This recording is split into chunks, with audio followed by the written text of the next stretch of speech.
Hello बच्चों, sky learning में आपका फिर से स्वागत है। बच्चों, आज हम करेंगे क्लास 12th का नया चैप्टर मैग्नेटिज्म, जो कि मूविंग चार्जेस एंड मैग्नेटिज्म के नाम से है। तो इस चैप्टर में बच्चों सबसे पहला टॉपिक है हमारा बायोट-सैवर्ट लॉ। बायोट-सैवर्ट लॉ क्या कहता है बच्चों? ये कहता है कि किसी भी करंट कैरिंग कंडक्टर के कारण जो मैग्नेटिक फील्ड होगा किसी भी पॉइंट के ऊपर, जैसे मैंने यहाँ पे पी पॉइंट लिया है, उसको हम स्मॉल अमाउंट में कैलकुलेट कर सकते हैं। ठीक है, कहने का मतलब ये है कि इन साइंटिस्ट ने ये बताया कि किसी भी करंट कैरिंग कंडक्टर के अंदर मैग्नेटिक फील्ड होता है, और वो कितना होता है, मतलब इन्होंने हमें क्वांटिटी बताई थी, क्वांटिटी कि मैग्नेटिक फील्ड कितना होता है। इससे पहले एक साइंटिस्ट थे ओयरस्टेड। इन साइंटिस्ट ने ये बताया था कि किसी भी कंडक्टर में अगर करंट चल रहा है वहां मैग्नेटिक फील्ड होगा। ठीक है, ये बेसिक टॉपिक है, ये आपने क्लास 10th में करा हुआ है। मैं यहाँ पे सीधा काम की बात करूंगा, बायोट-सैवर्ट लॉ। ठीक है बच्चों, तो इसके लिए एक फॉर्मूला होता है। अब ये छोटा सा टुकड़ा है एक वायर का, स्मॉल अमाउंट ऑफ टुकड़ा, small amount of peace, element कह लो इसको डीबी। ठीक है, और डीबी मैग्नेटिक फील्ड है। इसकी लेंथ मान लो एल है फॉर एग्जाम्पल, तो ये स्मॉल टुकड़ा कितना हो जाएगा, डीएल हो जाएगा ना। तो इस छोटे से की वजह से, डीएल की वजह से पी पॉइंट पे मैग्नेटिक फील्ड कितना होगा। फॉर्मूला होता है DB is equals to I D L sine theta divide by R का स्क्वायर। ठीक है बच्चों, ये फॉर्मूला है इसका। यहाँ पे आई डी एल क्या होता है? आई डी एल होता है एलिमेंट। जैसे इलेक्ट्रिक फील्ड में क्यू क्या करता है? इलेक्ट्रिक फील्ड देता है, चार्ज। यहां पे इस चैप्टर में आईडीएल क्या देता है? आईडीएल यहां पे देता है मैग्नेटिक फील्ड। ठीक है बच्चों, तो आईडीएल का मतलब करंट, करंट का मतलब चार्ज का चलना, इसका मतलब चार्ज के पास वेलोसिटी है। ठीक है, इसका मतलब बैटरी में से जो करंट है वो चल रहा है, मतलब जो चार्जेस है उनका फ्लो है, तभी मैग्नेटिज्म रहेगा। जैसे ही आप स्विच ऑफ कर देते हो उसी समय मैग्नेटिक फील्ड बंद हो जाएगा। तो बच्चों इसके अंदर एक कांस्टेंट आता है, उसको बोलते हैं के। ये हमारे पास मैग्नेटिक कांस्टेंट है, इसकी वैल्यू होती है mu not over 4 pi. Mu naught को बोलते हैं परमिएबिलिटी। म्यू नॉट का मतलब होता है परमिएबिलिटी। परमिएबिलिटी किसकी? एयर या स्पेस, फ्री स्पेस। इसका मतलब क्या होता है कि एयर कितना परमिशन देती है मैग्नेटिक फील्ड को अपने में फैलने के लिए। ठीक है, ओके। तो हमने इसकी वैल्यू क्या है? इसकी वैल्यू है 10⁻⁻⁷। ठीक है, म्यू नॉट की वैल्यू कैसे निकालते हैं? म्यू नॉट अपॉन 4 पाई, मतलब -7 तो होता ही है, इसको 4 पाई से मल्टीप्लाई कर दो, ये म्यू नॉट की वैल्यू होगी। ये मीडियम के लिए अलग हो जाएगी जब हम किसी मीडियम के बारे में बात करेंगे। अब आता है इसके अंदर Biot-Savart law in vector form. Vector form में बच्चों इसको करने के लिए हम लोग क्या करते हैं? डीएल क्रॉस आर कर देते हैं। याद रखना, काफी सारे बच्चे इसको भूल जाते हैं। DL cross R, DL cross R, और अपॉन में आर क्यूब बन जाता है। तो अगर आप इसको खोलोगे तो DL R sine theta divide by R का क्यूब, आर से आर कट गया, स्क्वायर बन गया ना। देखो ये वही टर्म आ गई जो हमारी यहाँ पे है। ठीक है, इसको ध्यान रखना है। फिर इसके बाद ना इसमें एक टर्म पूछी जाती है in terms of current density. अब करंट डेंसिटी मैंने आपको पिछले चैप्टर में करवाया था, क्या होता है? आई बाय ए होता है। नहीं करा तो पीछे वाला वीडियो जा करके देखो, करंट इलेक्ट्रिसिटी स्काई लर्निंग। तो आई बाय ए। अब हमने क्या करना है? हमने यहाँ पे आई बाय ए मतलब हमें यहाँ पे जे बनाना है। तो देखो बच्चों, यहाँ पे आई डी एल नाम की जो टर्म है, आप इसमें क्या करोगे? इसको वॉल्यूम में कन्वर्ट कर लोगे। कन्वर्ट करने का तरीका क्या होता है? अब डीएल है, अब पहले आप देखो जे क्या होता है? जे आई बाय ए होता है ना, आई बाय ए होता है। तो आई की वैल्यू क्या हो जाएगी? आई की वैल्यू हो जाएगी यहाँ पे, आई की वैल्यू कितनी हो जाएगी हमारे पास? J into A, J into A is equals to I हो गया हमारे पास। अब इसको आप कन्वर्ट कर लो। आपको क्या बनाना है? आई डीएल बनाना है। डीएल से मल्टीप्लाई कर लो, डीएल से डिवाइड कर लो, डीएल यहां चला जाएगा, तो जे ए डीएल इज इक्वल्स टू क्या बन जाएगा? आई डीएल बन गया। ठीक है, तो एडीएल क्या होता है? जे ए, मतलब इसको बोलोगे डीवी, एरिया इंटू लेंथ क्या होता है? वॉल्यूम। तो ये वॉल्यूम यहां आ गया। तो जे एक वेक्टर क्वांटिटी है, तो जे क्रॉस आर ऊपर वाले की तरह वापस कर दिया। ठीक है, क्लियर हो गया? एक बार मैं फिर से इसको रिपीट कर देता हूं, ये मैंने कैसे किया, तो इसको दोबारा ध्यान से देख लो। हमें क्या करना है बच्चों? हमें यहाँ पे करंट डेंसिटी बनाना है। अब आपको एक लॉ पता है, D B is equals to mu naught I D L sine theta by R का स्क्वायर। ये हमारे पास लॉ होता है, अपॉन में 4 पाई होता है। अब यहाँ पे आपको जे बनाना है, इस आई को ही ब्रेक कर सकते हैं ना हम लोग। तो आई को ब्रेक करने का तरीका क्या होता है, सिंपल सा फॉर्मूला, आई की वैल्यू क्या होती है, जे इंटू ए होती है। बस आपको सिर्फ इसको पुट कर देना है, mu naught upon 4 pi I की value J into A, DL साथ में है ही sine theta divide by R का स्क्वायर। तो ये क्या बन गया, वॉल्यूम। तो क्या बन गया, डीवी। क्लियर हो गया, जे डीवी बन गया, ये वाली टर्म जे डीवी बन गई। फिर इसको वेक्टर फॉर्म में लिख दिया। क्लियर है बच्चों, समझ में आ गया होगा। ओके, अब आगे इसके अंदर चलते हैं, एप्लीकेशंस क्या होते हैं। बायोट-सैवर्ट लॉ के 3 एप्लीकेशंस होते हैं। पहला एप्लीकेशन है इसके अंदर एक स्ट्रेट करंट कैरिंग कंडक्टर, जिसकी वजह से आपको मैग्नेटिक फील्ड कैलकुलेट करना है। इनफाइनाइट भी हो सकता है, फाइनाइट भी हो सकता है, स्पेशल केस ले लेंगे हम इसके अंदर। तो दूसरा एक सर्कुलर कोयल है, एक आपने वायर को रिंग की फॉर्म में कन्वर्ट कर दिया, मतलब उसको एक सर्कल बना दिया। अब सर्कल के कारण उसके सेंटर पे मैग्नेटिक फील्ड बताओ, उसके एक्सिस पे बताओ, उसको आपने ना एक पिज्ज़ा की तरह आर्क बना दिया, जैसे हम पिज्ज़ा के स्लाइसिस बनाते हैं ना, ठीक है, कट कर देते हैं, ऐसे एक आर्क बन गया। उस आर्क की वजह से कोई एंगल है अल्फा, उसकी वजह से मैग्नेटिक फील्ड बताओ। तो ये 3 केस करने हैं बच्चों, आपको अच्छे से समझने हैं ये केसेस। तो इसको अच्छे से इसके ऊपर प्रैक्टिस करनी है, फिर न्यूमेरिकल प्रैक्टिस करोगे आप इसके ऊपर, एनसीईआरटी के क्वेश्चंस। ओके, और पीवाईक्यूज जरूर। अब देखो सबसे पहला इसके अंदर क्या आता है, सबसे पहले इसके अंदर आता है डेरिवेशन किसका, पहले का, magnetic field due to current carrying conductor. एक स्ट्रेट करंट कैरिंग कंडक्टर है हमारे पास, स्ट्रेट। अब देखो यहाँ पे क्या करना है बच्चों, एक स्ट्रेट करंट कैरिंग कंडक्टर ले लिया, ठीक है, उसके कारण पी पॉइंट पे मैग्नेटिक फील्ड निकालना है। अब आपको करना क्या है, अब ये हमारे पास एक एलिमेंट है, ये मैंने ना कोई भी लाइन जो ली है यहाँ पे, ये बेस लाइन है, ये सेंटर से नहीं है, ये किसी भी जगह से हो सकती है, मतलब सेंटर से ना लेकर के मैंने इसको अप डाउन कहीं भी ले लिया, थोड़ा सा नीचे ले लिया। तो ये वाली लाइन को बोलते हैं बेस, और इस पूरी वायर की लेंथ है मान लो L। तो मैं इसमें ना एक छोटा सा सेगमेंट काट लेता हूँ, छोटा L। यहाँ पे मैंने क्या करा, एक बायोट-सैवर्ट लॉ लगाने के लिए मुझे क्या चाहिए, एलिमेंट चाहिए, DL काट लिया। यहाँ से इसकी दूरी R हो गई, और ये एंगल कितना हो गया, थीटा। समझ में आ गया। और ये वाली लाइन होगी बेस। अब मुझे इस पी पॉइंट के ऊपर मैग्नेटिक फील्ड कैलकुलेट करना है। अब यहाँ पे बच्चों पहले मैं सबसे पहले क्या लिखता हूँ, यहाँ पे कुछ देखो मैंने इसके अंदर हिंदी में लिखा हुआ है इस डेरिवेशन में सब कुछ वेरिएबल में गिवन है। जैसे मान लो ये फॉर्मूला होता है, अप्लाई कर दिया, DL नहीं पता, थीटा नहीं पता, R नहीं पता, पता क्या है, हमने बैटरी लगाई है, करंट पता है, बाकी कुछ नहीं पता। सीधी बात समझ में आ गई बच्चों, इसके अंदर हमें कुछ भी नहीं पता। तो कहने का मतलब ये है DL, थीटा, R, इन सब को मुझे एक वेरिएबल में कन्वर्ट करना है, फाई। तो कहने का मतलब बच्चों 3 वेरिएबल, इसको तीनों को संभालना मुश्किल है, आप तीनों को ना कन्वर्ट करके एक ही वेरिएबल में लिख लो, फाई। तो फाई के टर्म्स में कन्वर्ट कैसे करते हैं वो देखो आप।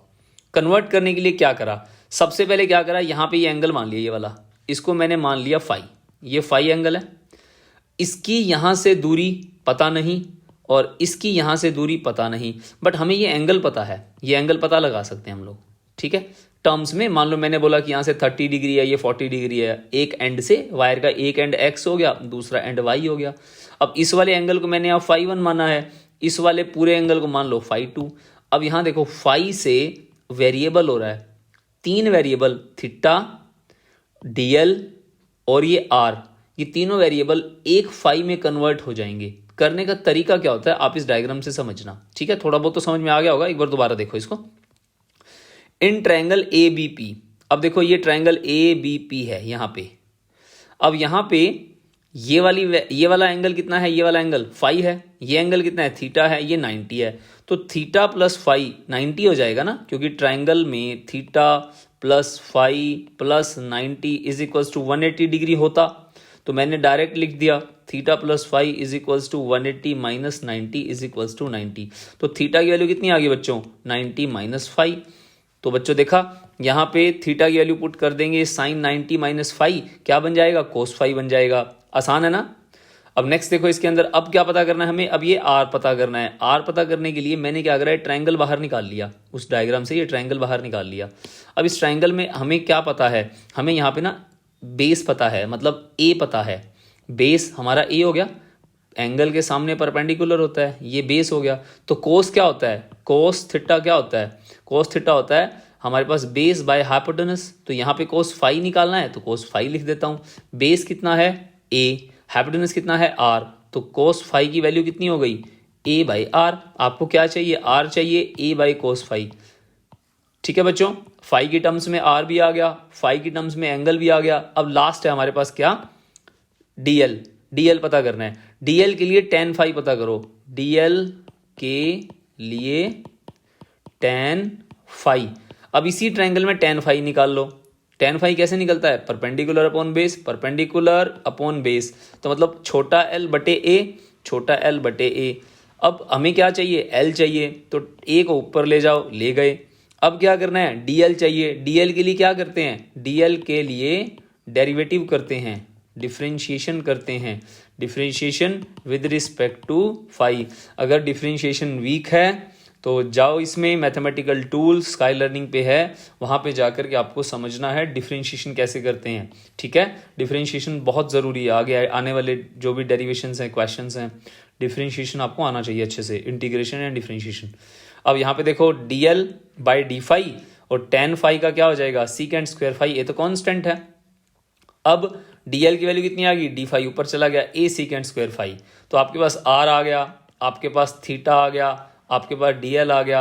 इन तीनों को उठा करके आप पुट कर दो बायोट-सावर्त लॉ में। ये मैंने यहाँ पुट कर दिया, पुट कर दिया। ए सीकेंड स्क्वायर फाई डीएल की जगह, कोस फाई किसकी जगह है हमारे पास, ये हमारे पास है जो हमारे पास ये आर वाला है, साइन वाला, साइन को कन्वर्ट करा ना, साइन 90 ये लिखा हुआ है यहाँ पे, साइन 90 माइनस फाई। उसके बाद क्या है, नीचे नीचे हमने आर की वैल्यू पुट कर दी ए बाई कोस फाई। अब देखो ऊपर तो कोस क्यूब हो जाएगा, मैंने क्यूब करा नहीं है क्योंकि 1 बाई सीकेंड की वैल्यू कोस होती है, सीकेंड से कोस कट जाएगा, फिर एक कोस बचता है और एक ए कट जाता है, बची हुई टर्म्स मैंने यहाँ लिख दी। बस अब क्या करना है इसको, अब आपको इसको इंटीग्रेट करना है, कहाँ से कहाँ तक, डायग्राम में देखो एक बार। नीचे वाले एंगल का नाम क्या है, फाई 2, ये देखो अपोजिट डायरेक्शन में है, ये ऊपर है, तो माइनस फाई 2 करंट से अपोजिट है ना, माइनस फाई 2 से प्लस फाई 1 ले लो। ठीक है, माइनस फाई 2 से प्लस फाई 1, ये मैंने यहाँ पे इंटीग्रेशन कर दिया। माइनस क्यों लिया, क्योंकि करंट ऊपर जा रहा है, एंगल नीचे बन रहा है। ठीक है, अब इसको सॉल्व करोगे, सिंपल इंटीग्रेशन है, कोस फाई का इंटीग्रेशन क्या होता है, साइन फाई होता है, upper limit minus lower limit. अब साइन माइनस थीटा क्या होता है, माइनस साइन थीटा होता है ना, ट्रिग्नोमेट्रिक टर्म है, तो माइनस माइनस क्या हो जाएगा, प्लस हो जाएगा। सिंपल इंटीग्रेशन है, upper limit minus lower limit, ये आपका आंसर आ गया बच्चों। स्पेशल केस क्या है, अगर वायर बहुत बड़ी है, वायर का एक एंड, जैसे आप घर के बाहर जाके देखो, आपके घर के बाहर जो वायर है वो पता नहीं कहाँ जा रही है, पता नहीं कहाँ से आ रही है, तो मतलब अगर आप कोई भी पॉइंट सेलेक्ट करते हो, उसका इससे एंगल यहाँ पे कहाँ जाएगा, पैरेलल जाएगा ना, मतलब बहुत दूर, पता नहीं इन्फिनिटी। तो इनफाइनाइट वायर के लिए दोनों एंगल क्या ले लोगे, 90 ले लोगे। 90 लेते ही साइन 90 प्लस साइन 90 कितना होता है, 2 होता है, डिवाइड बाई 4 है, 2 से 2 कटेगा, 2 पाई, ये आंसर आ जाएगा। ये बहुत इंपॉर्टेंट रिजल्ट है। ठीक है, किसके लिए, ये इनफाइनाइट वायर के लिए। याद रखना, इस लेक्चर का पीडीएफ आपको मिल जाएगा इसके डिस्क्रिप्शन के अंदर। ठीक है, वहां से इसको डाउनलोड कर लेना। द नेक्स्ट है इसके अंदर, magnetic field due to current carrying circular coil. Circular coil के अंदर 2 केस लेने हैं हमारे को, वैसे तो 3 केस होते हैं, तो मेनली हम इसके अंदर 2 केस में डील करते हैं। एक तो एक्सिस के ऊपर और दूसरा क्या होता है इसके अंदर, सेंटर के ऊपर, और एक हमने कर लिया इसके अंदर आर्क के ऊपर। ये आर्क वाला भी इंपॉर्टेंट है, कई बार आ जाता है। ठीक है, ओके बच्चों, सॉरी, ओके। अब हमें क्या करना है, magnetic field due to current carrying coil axis के ऊपर करना बच्चों। ये हमने एक सर्कुलर कोयल ले लिया, इसके कारण एक पी पॉइंट है, यहाँ पे हमने एक छोटा एलिमेंट काट लिया डीएल। अब ये इसकी दूरी है, ये रेडियस हो गया आर, ये डिस्टेंस कितना हो गया, छोटा आर हो गया। अगर ये एक्स है तो ये वाला डिस्टेंस कितना हो जाएगा, आर का स्क्वायर एक्स का स्क्वायर का रूट हो गया। ठीक है, तो इस पी पॉइंट पे हमें क्या करना है, मैग्नेटिक फील्ड कैलकुलेट करना है। तो यहाँ पे जब हम मैग्नेटिक फील्ड देखते हैं तो मैग्नेटिक फील्ड इस एलिमेंट की वजह से ना यहाँ परपेंडिकुलर जाता है। अब देखो बच्चों, तुमको मैंने सिखाया था DL cross R. DL cross R क्या होता है? डीएल क्रॉस आर एक डायरेक्शन देने का वे होता है जो मैग्नेटिक फील्ड की डायरेक्शन देता है। देखो बच्चों, ए क्रॉस बी जब हम करते हैं तो हमारे पास एक वेक्टर सी डायरेक्शन में जाता है और वो परपेंडिकुलर होता है। तो याद रखना, यहाँ पे डीएल क्रॉस आर हमें मैग्नेटिक फील्ड की डायरेक्शन देता है और ये मैग्नेटिक फील्ड कहाँ जाता है? उस पॉइंट से परपेंडिकुलर जाता है। ये परपेंडिकुलर हो गया, ठीक है, ये बात को ध्यान रखना। नेक्स्ट इसके अंदर क्या है? अब ये डीबी है, ये एंगल फाई है, तो ये वाला एंगल कितना हो जाएगा? फाई। ये एंगल फाई है तो ये भी फाई हो जाएगा ना। जितना ये एल जैसा, अब ये एल जैसा दिख रहा है, ये एल अगर सीधा होता तो ये ऐसे होता। अब ये टेढ़ा हो रहा है तो कितना टेढ़ा हो रहा है? जितना ये टेढ़ा हो रहा है उतना यहाँ से ये टेढ़ा होगा। समझ में आ गया? एंगल निकालने का तरीका बता रहा हूँ, आप इसको ज्योमेट्री से भी कर सकते हो। एनीवे, ये डीबी हो गया। तो इस डीएल की वजह से यहाँ पे मैग्नेटिक फील्ड डीबी है, तो हमारा एक कंपोनेंट बनेगा डीबी कोस फाई, एक कंपोनेंट बनेगा डीबी साइन फाई। अगर मैं कोयल के दूसरी तरफ अगर एलिमेंट काटता हूं तो इसकी वजह से मैग्नेटिक फील्ड ये एल बनेगा इस तरह से। इसको मान लिया मैंने डीबी डैश, तो इसका एक component DB dash cos phi, DB dash sine phi. अब अगर हम देखते हैं डीबी और DB dash, DB and DB dash, इन दोनों का अगर हम डिस्टेंस देखें तो सेम है एक्सिस से। एक्सिस से मतलब ये एक्स है तो ये भी एक्स है, ये आर का स्क्वायर है प्लस एक्स का स्क्वायर है तो ये भी उतना है। तो इसका मतलब डीबी और DB dash magnitude wise same है, ठीक है। इसलिए डीबी कोस फाई जो ऊपर की तरफ है और डीबी डैश कोस फाई जो नीचे की तरफ है, ये एक दूसरे को कैंसिल आउट करते हैं। ऐसे कैंसिल हो जाता है। क्यों कैंसिल होता है बच्चों? क्योंकि डीबी और डीबी डैश का मैग्नीट्यूड सेम है। याद रखना इस चीज को, ठीक है। अब बायोट सेवर्ट लॉ लगा दिया मैंने। इसमें क्या करा? म्यू नॉट अपॉन 4 पाई आई डीएल साइन थीटा। अब ये वाला एंगल कितना रहेगा? यहाँ से 90 डिग्री रहेगा कोयल के पास से। जैसे ये कोयल है, यहाँ से ऐसे ये एंगल 90 रहता है, ठीक है। जैसे आपने हाथ में कड़ा डाल रखा हो या कोई बैंगल टाइप हो, कुछ भी हो, गोल हो, रिंग हो, घड़ी हो, उसको खोल के ऐसे देखो और अपने पेन को इसके ऊपर ऐसे रखो तो ये एंगल कोयल के साथ 90 डिग्री बनाता है, ठीक है। तो DL cross R, theta 90 put करो और आर की वैल्यू को पुट करो बायोट सेवर्ट लॉ के अंदर, आप पहुंच जाओगे यहाँ पे। बस अब नेट मैग्नेटिक फील्ड कहाँ जा रहा है? मैंने हर चीज़ को हिंदी में लिखा हुआ है। जब हम डीबी को रिजॉल्व करते हैं तो दो कंपोनेंट बनते हैं, कोस फाई साइन फाई। फिर डीबी डैश को करते हैं कोस फाई साइन फाई। ऐसे जितने कंपोनेंट बनेंगे इस कोयल के, हर कंपोनेंट के अंदर क्या होगा? कोस वाला कंपोनेंट सॉरी बच्चों, कोस वाला कंपोनेंट कैंसिल हो जाएगा, ठीक है। कोस कंपोनेंट क्या हो जाएगा? कैंसिल हो जाएगा, याद रखना है। तो सारा का सारा मैग्नेटिक फील्ड कहाँ जा रहा है? साइन के अक्रॉस जा रहा है। तो कितना जा रहा है? डीबी साइन फाई जा रहा है। उसको इंटीग्रेट कर दो, बस आपका आंसर आ गया। अब इसके अंदर डीबी की वैल्यू पुट कर दी म्यू नॉट आई डीएल और साइन फाई का साइन फाई लिख दिया बटा 4 पाई आर का स्क्वायर। आर के स्क्वायर का रूट था तो स्क्वायर से क्या हो गया? हमारा कैंसिल हो गया। अब बचेगा क्या हमारे पास? B mu naught upon 4 pi I R का स्क्वायर एक्स का स्क्वायर। डीएल को मैंने लिख लिया, साइन फाई को मैंने खोल लिया। साइन फाई क्या होता है? Perpendicular upon hypotenuse, perpendicular upon hypotenuse. इसको भी बाहर ले लिया, ये बाहर ले लिया। अब इसकी पावर 1 है, इसकी पावर 1/2 है, पावर 3/2 हो गया। डीएल क्या होता है? इंटीग्रेशन ऑफ डीएल क्या होता है भाई? एक सर्कुलर कोयल का छोटा सा टुकड़ा डीएल है, सारा कितना हो जाएगा? जितना उसका सरकमफ्रेंस है, तो 2 पाई आर हो गया। लो बच्चों, ये आपका आंसर आ गया। Mu naught upon 4 pi I 2 pi R का स्क्वायर प्लस एक्स का स्क्वायर पावर 3/2। अब यहाँ से ना हम कई रिजल्ट बना सकते हैं। मैंने ये चीज भी लिखी हुई है। जैसे पाई आर का स्क्वायर क्या होता है? एरिया होता है, तो मैंने इसको एरिया लिख दिया। अब जैसे सर्कल की एक टर्न है, उसका रिजल्ट इतना है। अगर n टर्न्स होंगी तो n से मल्टीप्लाई कर देंगे, तो यहाँ पे n से मल्टीप्लाई कर दिया।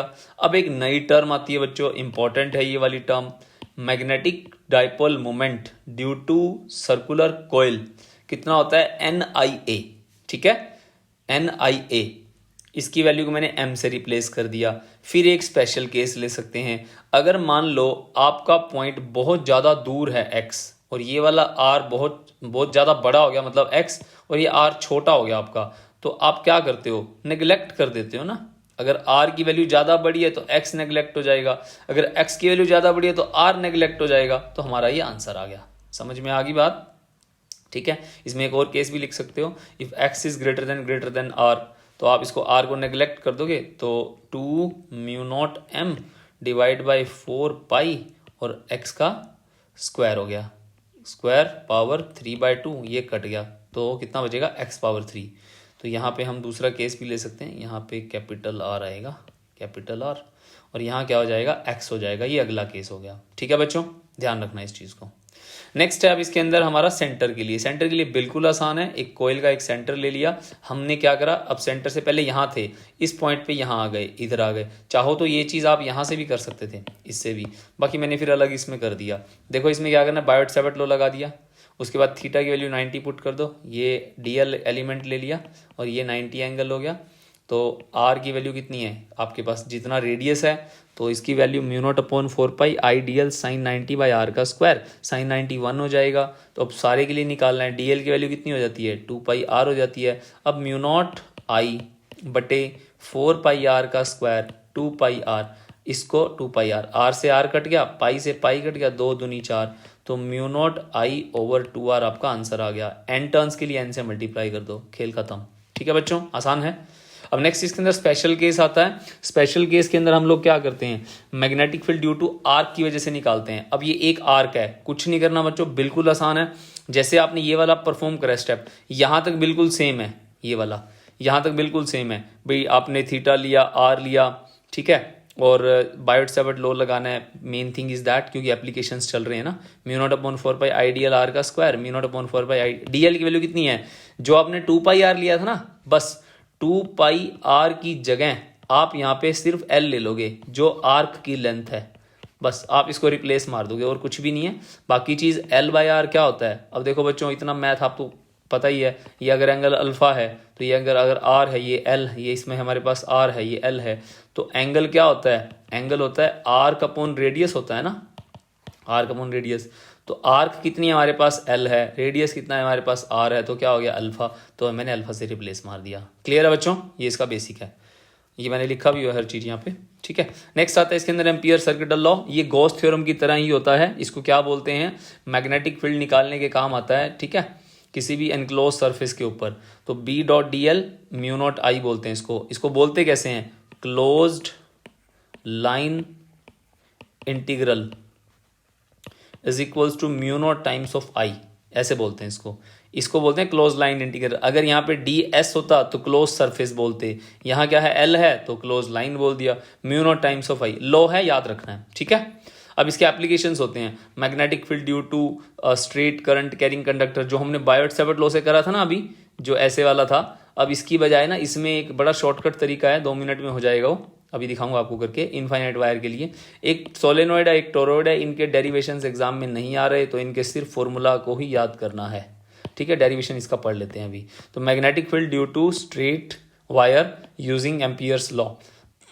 तो यहाँ पे एक वायर ली, ठीक है, एक वायर की वजह से एक हमने क्या करा, एक पॉइंट ले लिया जहां पे मैग्नेटिक फील्ड निकालना है, यहाँ निकालना है। मान लो इसकी दूरी कितनी है, आर है, पी पॉइंट है, तो यहाँ पे ना एक एम्पीरियन लूप बना दिया।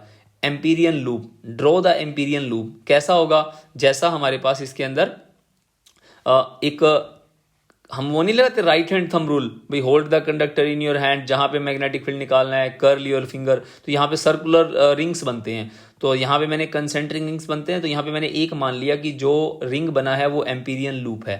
ठीक है, तो अप्लाई कर दो, म्यू नॉट आई बी डॉट डी एल हो गया। थीटा की वैल्यू कितनी हो गई, अगर डी एल कॉम्पोनेंट इधर है, बी भी इधर ही जा रहा है ना, क्योंकि करंट ऊपर जा रहा है तो मैग्नेटिक फील्ड नीचे की तरफ जाएगा, तो दोनों सेम डायरेक्शन में बी डी एल, तो एंगल की वैल्यू 0 डिग्री ले ली। अब cos 0 कितना होता है, 1 होता है, तो B D L, D L क्या होता है, डी एल होता है 2 पाई आर, तो 2 पाई आर लिख दिया, म्यू नॉट आई, तो B is equal to mu naught I over 2 pi R, ये आपका आंसर आ गया, खत्म।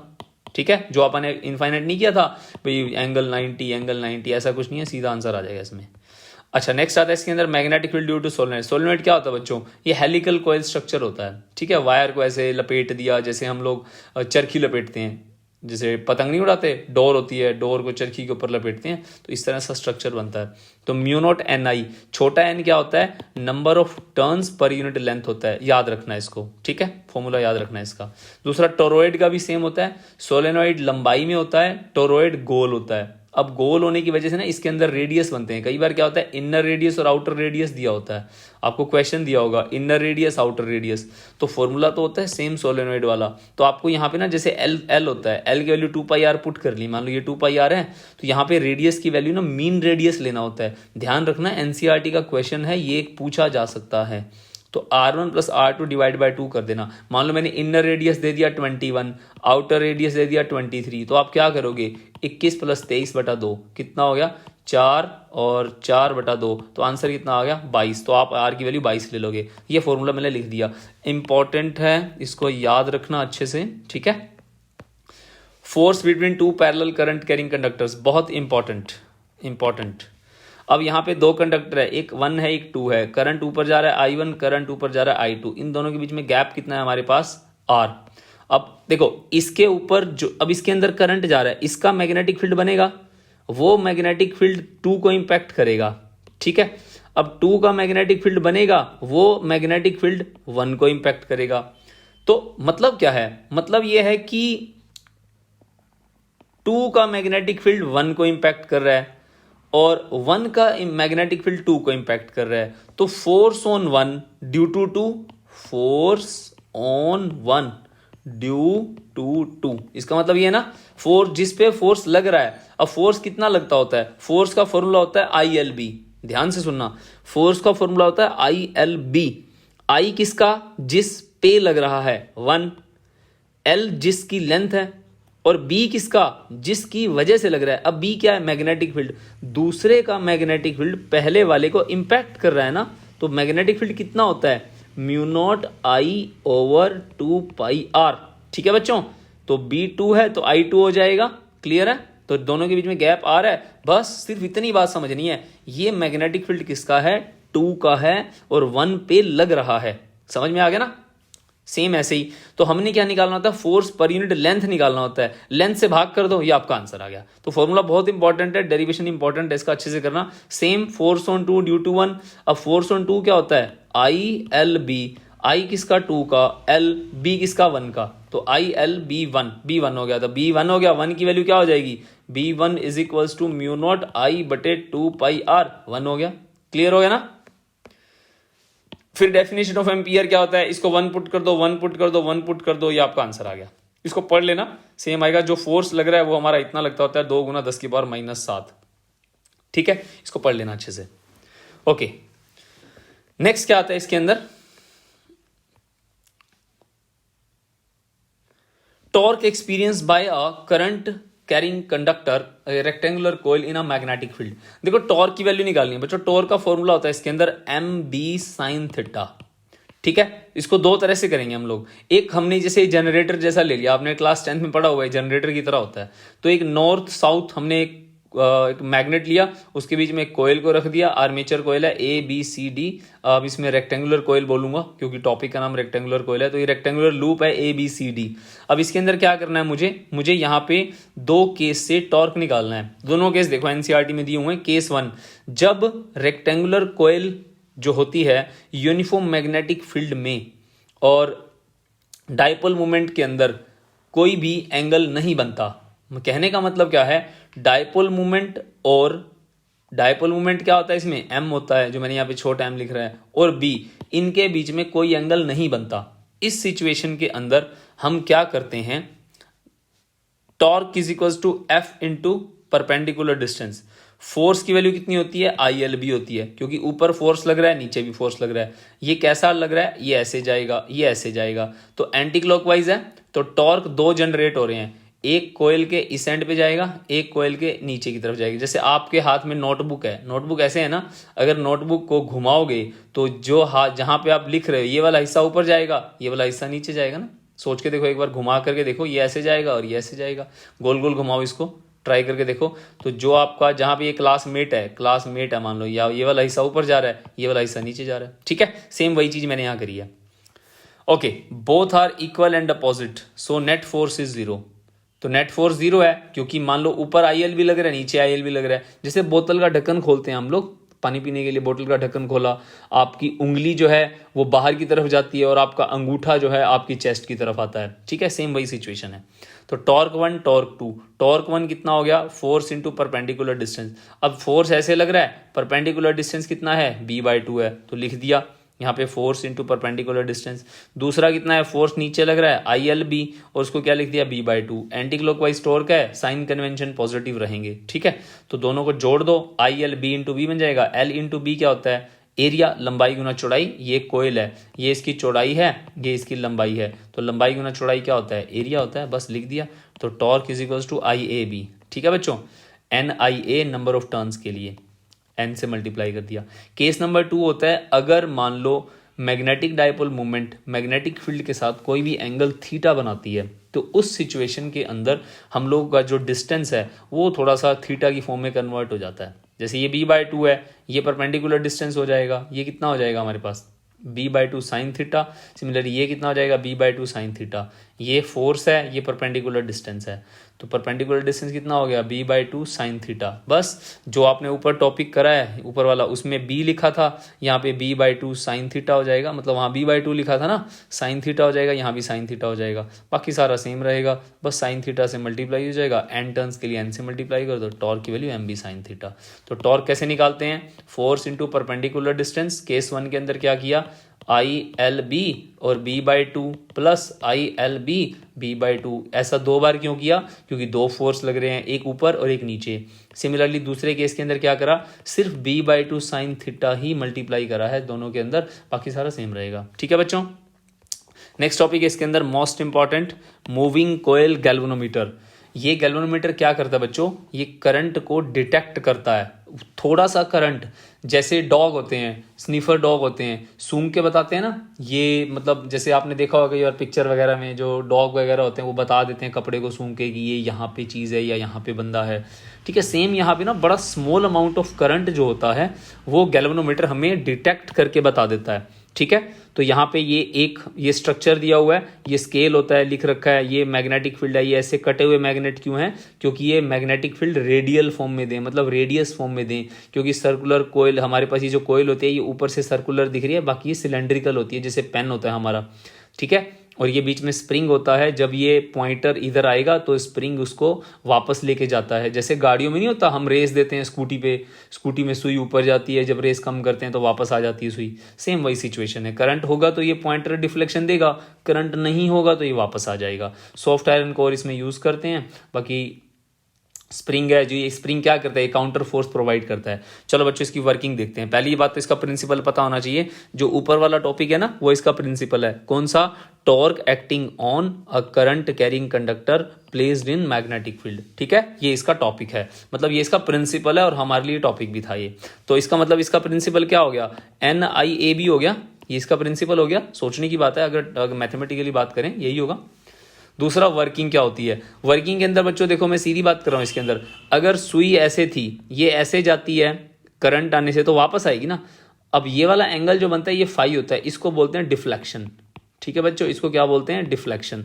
अब तुमने एक फोर्स पढ़ा था, फोर्स लॉ, जिसे हम बोलते हैं Hooke's law, force is directly proportional to displacement. Same यहाँ पे torque is directly proportional to angular displacement phi, and torque is equals to minus k phi. मैं ये वाला जो फॉर्मूला यहाँ यूज कर रहा हूँ तो मैंने यहाँ लिख भी दिया, torque is equals to k phi. k क्या होता है बच्चों, k स्प्रिंग की क्वालिटी होती है, जिसको हम स्प्रिंग कांस्टेंट बोलते हैं। हमें ये बताता है कि k की स्प्रिंग कितना सॉफ्ट है कितना हार्ड है, ठीक है। जैसे कई बार पेन में स्प्रिंग होता है वो सॉफ्ट होता है, और जो हमारा बाइक के शॉकर में होता है वो हार्ड होता है। तो ये क्या है, ये k चेंज हो रहा है, बस k ज्यादा तो स्प्रिंग स्ट्रॉन्ग, k मतलब कमजोर है तो स्प्रिंग कैसा है, वीक है, ठीक है बच्चों। बस कुछ नहीं करना, एट इक्विलिब्रियम के अंदर, इक्विलिब्रियम के अंदर क्या करते हैं हम लोग, टॉर्क की वैल्यू k फाई को प्रिंसिपल से कंपेयर कर देते हैं। ये कर दिया बच्चों कंपेयर। यहां से क्या निकालना है, करंट निकालना है, बस ये वैल्यू नीचे आके डिवाइड हो गई, सिंपल सा कैलकुलेशन है, खत्म हो गया। अब क्या करना है, अब आपको इन सब के नाम याद होने चाहिए। मैंने सारी बातें लिखी हुई हैं, क्योंकि नहीं तो फिर फॉर्मूले अगर याद है, अगर नाम याद नहीं है फिर न्यूमेरिकल नहीं बनेगा। रटने वाला काम नहीं करना, आपको हर एक का पैरामीटर याद करना है। पैरामीटर मतलब A area, B magnetic field, K restoring constant, I current वगैरह वगैरह, सारी चीजें आपको अच्छे से याद करनी है, ठीक है। उसके बाद फ्रॉम द फॉर्मूला, अब हमें फॉर्मूले से ये पता लग गया कि ये सारी चीजें कांस्टेंट हैं। जब गैल्वेनोमीटर फैक्ट्री में बन रहा था तो स्प्रिंग डल चुका है, नंबर ऑफ टर्न्स डल चुके हैं, एरिया ऑफ द कॉइल डल चुकी है, मैग्नेटिक फील्ड मैग्नेट डल चुकी है, ये सारे कांस्टेंट है ना। इस सारे कांस्टेंट को अगर हम देखें तो हमारे पास क्या बनता है, हमारे पास एक डायरेक्टली प्रोपोर्शनल का सिंबल बनता है। डायरेक्टली प्रोपोर्शनल का सिंबल हमें क्या देता है, वो हमें देता है कि एक कांस्टेंट g जो जनरेट होता है जिसकी वैल्यू K/NAB होती है। ये सब क्या है, ये सब गैल्वेनोमीटर के बनते समय की चीजें हैं। समझ में आ गया। तो ओवरऑल मैं क्या बताना चाहता हूं, जितना ज्यादा करंट होगा उतना सुई ज्यादा टेढ़ी हो जाएगी, मतलब डिफ्लेक्शन होगा। ये सारी बातें लिखी हुई हैं, ठीक है बच्चों। अब नेक्स्ट इसके अंदर क्या आता है, सेंसिटिविटी। इंपॉर्टेंट दो तरह की होती है, current sensitivity, voltage sensitivity. Current sensitivity क्या होती है, करंट बटे करंट सेंसिटिविटी डिफ्लेक्शन बटे करंट, और वोल्टेज सेंसिटिविटी डिफ्लेक्शन बटे वोल्टेज। तो डिफ्लेक्शन की वैल्यू क्या होती है, डिफ्लेक्शन की वैल्यू यहां से निकालो ना, इस वाले से। डिफ्लेक्शन क्या आ जाएगा, फाई इज इक्वल्स टू आई और NAB/K। बस बच्चों ये डिफ्लेक्शन आ गया। अब जहां जहां फाई है वहां फाई पुट कर दो और आई से भाग कर दो, ये आंसर आ गया। और यहां पे भी यही करा, ये आंसर आ गया। समझ में आ गया बच्चों। ये फैक्टर्स होते हैं, ये आपको याद रखने, ये सब फॉर्मूलाज आपको रटने हैं। तरीका मैंने आपको बता दिया, φ/V voltage, φ/I current sensitivity. उसके बाद कन्वर्जेंस, गैल्वेनोमीटर कन्वर्ट कर सकते हैं हम लोग एमीटर के अंदर भी और वोल्ट मीटर के अंदर भी। गैल्वेनोमीटर को एमीटर में कन्वर्ट कैसे करते हैं, एमीटर में कन्वर्ट करने के लिए पैरेलल में एक शंट लगा दो, और वोल्ट मीटर में कन्वर्ट करने के लिए उसके सीरीज में एक रेजिस्टेंस लगा दो। ठीक है, सीरीज में रेजिस्टेंस लगाया, पैरेलल में शंट लगाया, दोनों को मैंने पैरेलल ही लिखा हुआ है। अब देखो सबसे पहले हम वोल्ट मीटर में कन्वर्ट करते हैं।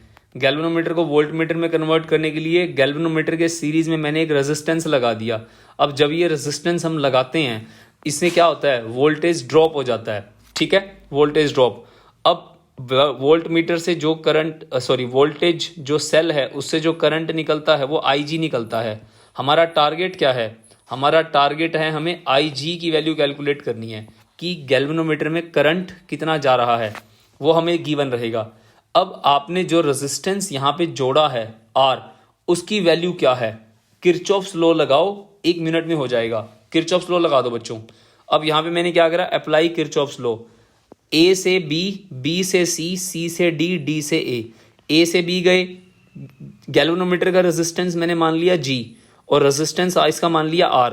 A से G तक जाओ एक बार, IG जा रहा है माइनस का IG इंटू G, क्योंकि करंट की डायरेक्शन में वोल्टेज ड्रॉप हो रहा है, और यहाँ से इधर जा रहे हैं माइनस का IG इंटू R हो गया।